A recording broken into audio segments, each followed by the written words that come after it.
अस्सलाम वालेकुम, मुझे कहते हैं Nazia. Welcome back to my channel. यहाँ मैंने लिए है पानी और इसके अंदर मैंने ग्राउंड में सर्कल में मैंने काट लिए हैं पोटैटो और इसको बॉईल करना है। इतना बॉईल करना है कि बस ये ज़्यादा गले नहीं, थोड़ा सा हल्का सा बॉईल करना है।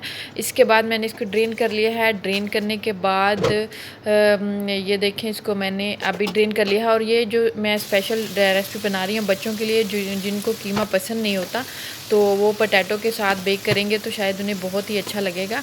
तो अभी जो है ये मैंने लिए हैं अनियन, उसके साथ टमाटर, और इसमें मैंने कुछ स्पाइस ऐड किए हैं जिसमें टर्मरिक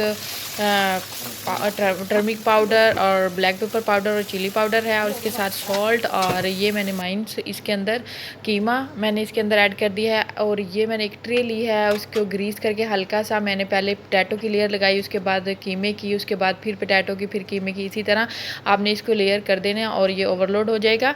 उसके बाद फिर इसके ऊपर हम बेक चीज़ जो है और मोज़रेला चीज़ थोड़ा सा ऐड कर देंगे ताकि इसकी लुकिंग बहुत ही अच्छी आए, और बच्चों को मोज़रेला चीज़ बहुत पसंद होती है। ये देखिए, मैंने इसका एक पीस जो बेक किया है वो निकाला है। आई होप कि आपको पसंद आया होगा। थैंक